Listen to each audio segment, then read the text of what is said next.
Shen trying to get control of the puck, turns it over. On the doorstep right there, backdoor, he scores! Stephen Basson, the captain, on senior night. Cracks the egg first, 1-0 Drexel. Hustling for it, Meyer. A little too hot to handle, regains control of it, shot, and he finds a sliver of daylight, and he scores! Fuel, fire, Cole Meyer makes it 3-0. Harris, the captain, has control of it. He wants it. Will he get it? He runs out of room, drops on back, backhander, he scores! Burkhan! How you doing? New York City, New York native, makes it a 6-2 game. Touchdown, Drexel. Shot, and what a save right there. Trying to look for the wraparound attempt. Sprawling save once again. Falling onto his back, Ryan Nasarino, the Long Island, New York native, says, absolutely not. You're not getting a shorthanded goal on my watch. Houston marches his way inside. In the high slot, there on the rebound, goes back to Houston. Bounces on the glass. Bugliosi finds the puck, collects it. Shot doesn't even reach Nemec.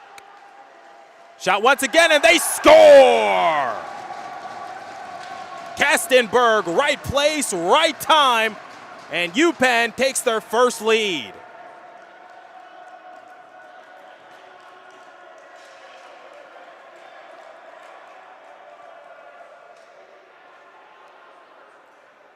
Almost halfway done with the first period, and already we've seen 3 goals combined between both these teams. Kastenberg collected the loose change out in front, found the back of the twine, and that was an absolute laser off his stick.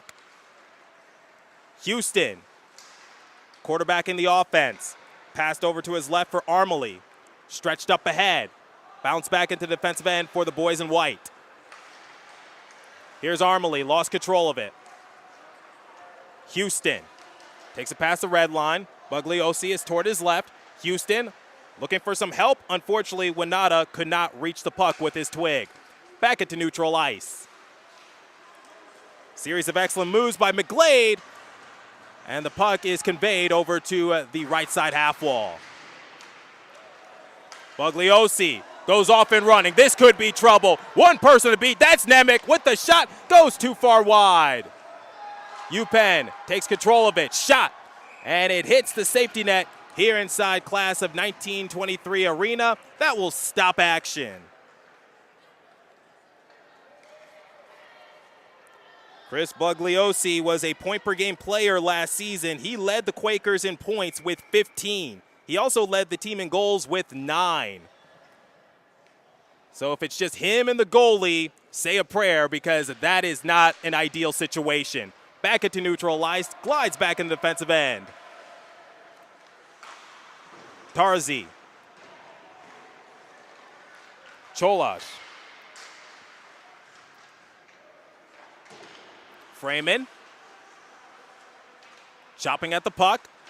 Got control of it once again. Mills sends it back into neutral ice. Haas is there. Looking to quarterback the offense. Polishuk playing a game of catch between him and Haas. Puck glides over to the near wall, trying to go back door, and unfortunately Lee couldn't get a decent shot off as it hits the end wall.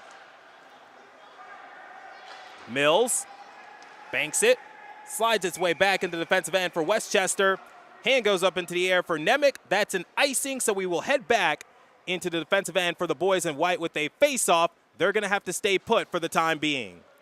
Only a handful of icing calls in the average hockey game, originating in the 1930s when the Boston Bruins and the New York Americans would just repeatedly blast the puck down the rink just to irritate one another. League officials had to create the rule saying, hey, you guys, knock it off. That's not how we play the sport of hockey. So you can thank the Boston Bruins. They're certainly around. New York Americans, no longer an NHL team. But the New York Rangers are. Into the trapezoid. Westchester setting up shop. Winata took it up to the red line, but no further. Pit pocketed by Lee. 2-on-1 breaking out. Lee, he's going to take it himself, and he goes high of the crossbar, bounces back into the possession of Shen, and he sends it away back into neutral ice. Polishuk rips one ahead over to the far wall. Cholash back into the possession of Shen. Fiddling with it, looking for some help. Back into neutral ice. Cholash slowed it down momentarily. Knifing his way inside, shot! And it goes just a little too far wide, but Westchester still has control of the puck in their attacking end. Cratchwell walks the line a little bit. Cratchwell once again. Sends it below the goal line. Terzi is there. Puts on the brakes. Over to Shen. Back over to Terzi. Below their netminder of Averill. Near wall. Tien. He scored the first goal of the game for UPenn. In the high slot, shot. And sending it away was Averill, but the play still remains live. Up top, shot in deep traffic, and Averill closed up the 5-hole at the last possible second. Cratchwell faked the shot. Brace. Cratchwell. Haas. High slot, swiped away.